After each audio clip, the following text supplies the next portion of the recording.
kabarnya Jabatan Peguam Negara telah pun menolak representasi yang dikemukakan oleh anak kepada seorang bekas menteri berhubung pertuduhan penyelewengan berkaitan minyak masak bersubsidi yang dihadapinya tahun lalu.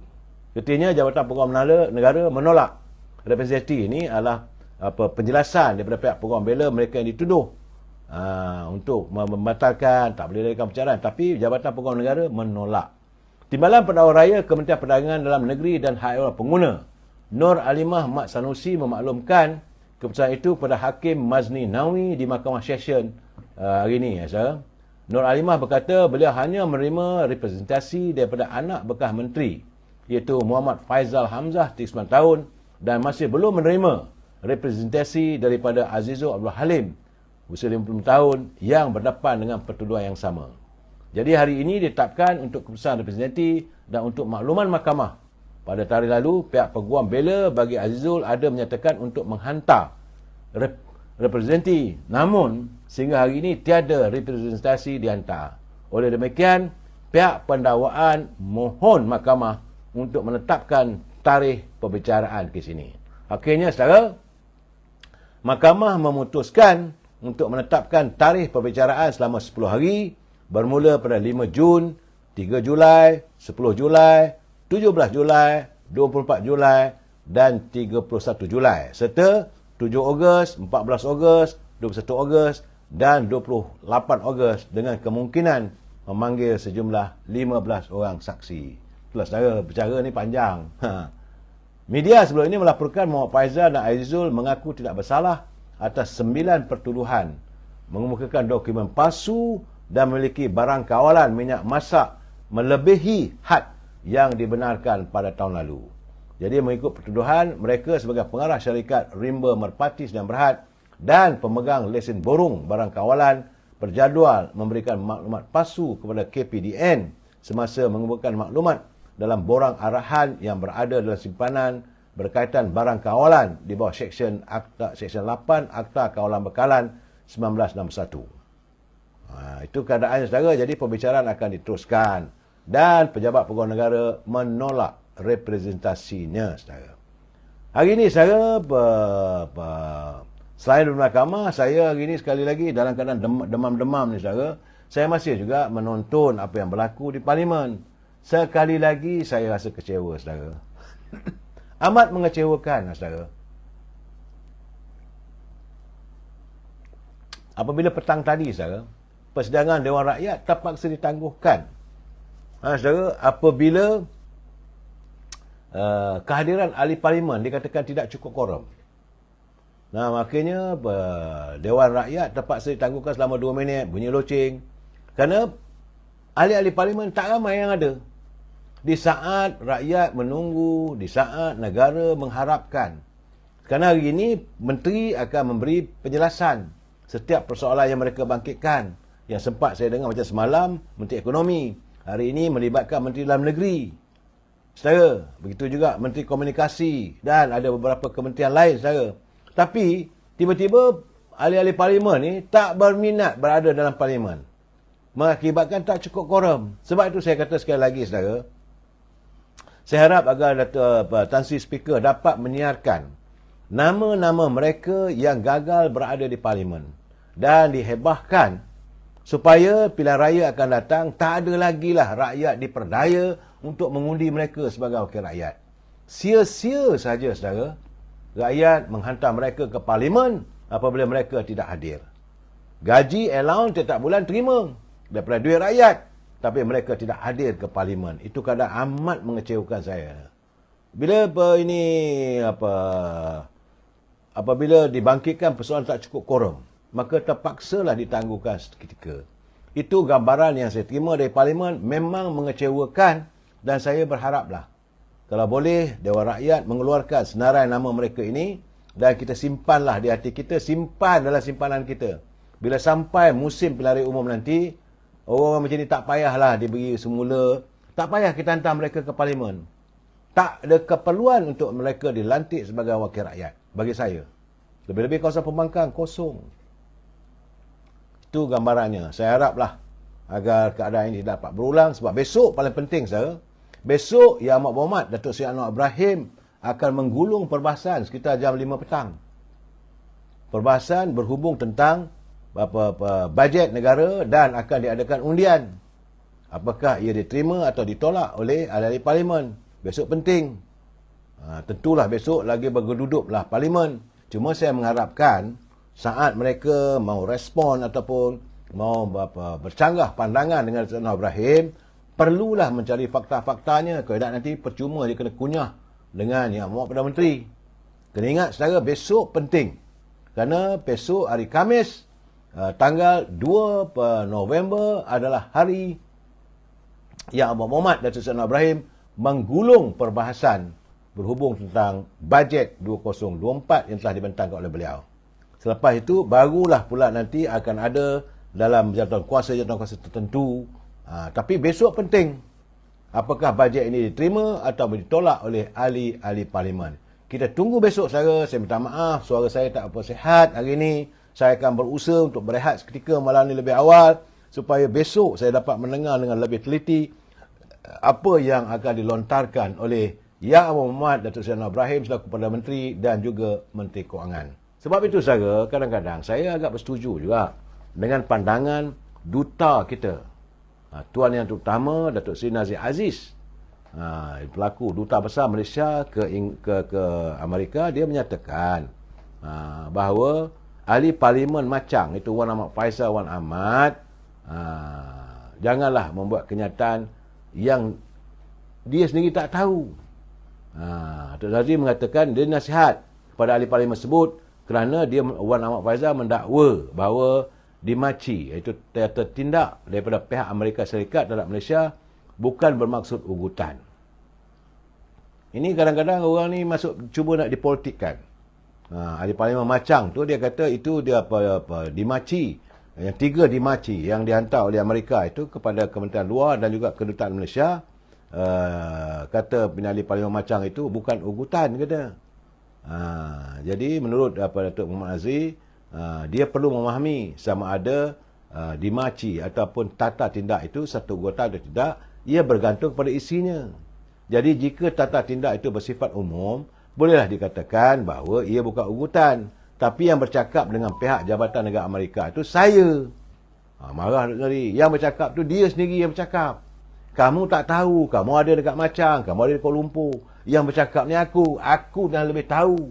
Jadi janganlah buat sembarangan kenyataan. Saya nampak keadaan itu mengundang amarah Duta Besar Tuan Pertama, Duta Besar kita di Amerika, Datuk Nazir Aziz, di mana pihak mereka cuba mewujudkan gambaran seolah-olah dimaci, ugutan dimaci itu hanya sekadar peringatan saja. Dia kata yang tahu dia. Jadi mereka janganlah cakap sembarangan. Itu keadaannya. Kesan daripada itu sekarang ni saudara, untuk pengetahuan anda, pengarah Badan Hak Asasi Manusia PBB, iaitu Craig Mokhiber, kesan daripada itu dia tak dapat lagi lah melihat apabila PBB juga dilihat seolah tak bermaya dalam menangani krisis di tebing barat itu. Dia telah pun meletakkan jawatan sebagai bantahan pada pertubuhan itu yang disifatkan olehnya gagal dalam menjalankan tugas menghalang pembunuhan beramai-ramai orang awam Palestin di Gaza oleh rejim Israel. Jadi dia sebagai pegawai di PBB akhirnya dia ambil keputusan dia letak jawatan. Dalam surat peletakan jawatannya, Mokhiber berkata Amerika Syarikat, England dan sebahagian kuasa besar Eropah telah pun bersepahat sepenuhnya. Mereka bersubahat sepenuhnya dalam serangan negeri berkenaan. Ya, itu suratnya pada 24 Oktober. Yang dihantar kepada Pesuruh Jaya Tinggi PBB Volker Turk di Geneva, yang surat berkenaan menjadi komunikasi terakhirnya sebagai pegawai tertinggi di PBB di New York. Mokhiber juga mengakui bahawa sekali lagi PBB dilihat tidak berdaya menghentikan pembunuhan beramai-ramai yang berlaku di hadapan mata. Jadi dia pun sendiri dah rasa fed up lah, dia kata. Sebab PBB sebelum ini telah gagal untuk menghalang pembunuhan beramai-ramai terhadap Tutsi di Rwanda, para Muslim di Bosnia, Yazidi di Kurdistan, Iraq dan Rohingya di Myanmar. Jadi pembunuhan beramai-ramai rakyat Palestin adalah kesinambungan penginayaan selama berdekad-dekad dan ia hanya berdasarkan sepenuhnya status mereka sebagai orang Arab. Itu saja. Jadi dia bosan. Tak tahulah apa nak jadi. Sekarang ni kalau PBB juga dilihat gagal. Itulah gambaran daripada perkabaran daripada Gaza supaya kita faham. Dan saya mengulangi lagi saudara, kalau boleh ingatlah, bersyukurlah apa yang kita alami hari ini di negara kita. Negara kita masih aman, kita masih ada makanan, kita masih ada cukup bekalan air, bekalan ubat. Walaupun sakit saudara, kita masih berdaya untuk hidup dalam keadaan tenang. Janganlah kita mengundang masalah. Kalau kita bersyukur, nanti Allah akan turunkan bala pula pada kita. Saya melihat apa yang berlaku di sana sebab pemimpin Arab ni kadang-kadang mereka tidak mau berdamai, masih gaduh sama sendiri dan mereka memburu jawatan dan sebagainya. Dan akhirnya rakyat yang terperangkap, saudara. Baik, itu di Gaza, saudara. Kembali pada negara kita hari ini, saudara, saya melihat dah 2-3 hari saya tak mau mengulas sebenarnya, saudara. Saya tidak mau mengulas sebab saya kata ini masih lagi dalam peringkat kajian dan siasatan. Tapi apabila saya melihat saudara Adam Malik daripada MyTV Online, dia menulis tu, saya kata okeylah, saya kena memberi penjelasan juga sebab dia kata sudah ada telahan setengah pihak bahawa kerajaan era kepimpinan Tan Sri Muhyiddin dulu mewujudkan tempoh darurat terpanjang dalam dunia ketika musim COVID-19 itu ada muslihatnya. Ini kenyataan daripada MyTV Online. Walaupun beberapa hari dulu ada juga ini akhbar online melaporkan banyak ketirisan berlaku dari laporan PAC terhadap pembelian vaksin. Hasil dapatan PAC sama juga dengan laporan pejabat audit negara bahawa wujudnya ketirisan jumlah dan wang dari perbelanjaan musim darurat. Selalu saya katakan, bila kita mengisytiharkan darurat, usai musim darurat, dia kena bentangkan di Parlimen. Tapi apa yang berlaku waktu audit nak dibentangkan, kertas audit nak dibentangkan di Parlimen, pihak mereka bertelagah, membantah, malahan semua keluar dari Dewan kerana tak puas hati untuk membincangkan tentang laporan audit. Di sinilah MyTV Online merasakan ada sesuatu yang cuba diselindungi. Terutama kerana pembelian-pembelian itu dilakukan di saat tempoh darurat yang terpanjang dikenakan pada negara kita ini, maka banyaklah dilihat kesan-kesannya yang diragui adanya berlaku ketirisan. Dan kadang-kadang katanya seolah-olah ia mewujudkan skandal di mana darurat itu adalah musim menuai bagi pihak-pihak tertentu untuk menuai kekayaan. Itu gambaran yang saya dapat daripada tulisan daripada MyTV Online saya. Bagaimana pembelian vaksin dan juga pembelian peralatan yang diperlukan.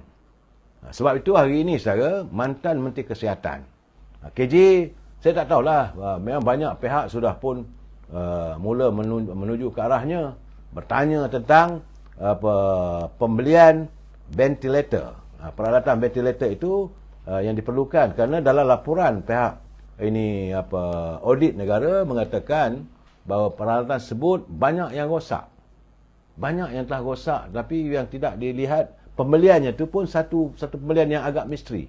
Yang orang tak, siapa yang memesan, siapa yang menandatanganinya, menteri mana. Sebab hari ini Khairi menegaskan perolehan peralatan ventilator ketika negara berdepan dengan pandemik bukan dibuat ketika beliau menjawat jawatan sebagai Menteri Kesihatan. Sebaliknya katanya pembelian peralatan itu dibuat oleh menteri sebelumnya pada tahun 2020. Jadi apakah dia menuduh Datuk Adham Baba? Wallahualam bisawab. Jadi dia kata untuk perolehan ventilator, ramai bijak pandai kata saya kena jawab soal ventilator dan perolehan ventilator ini pada tahun 2020. Jadi saya jadi Menteri Kesihatan pada Ogos 2021. Dia kata, even you cannot get the fact right, I don't even know why you are talking to me. Fakta anda salah. Kenapa saya pula yang perlu dihadapkan dengan persoalan ini, katanya. Jadi dia kata bukanlah saya nak cakap bahawa saya campak menteri lain itu yang harus memikulnya.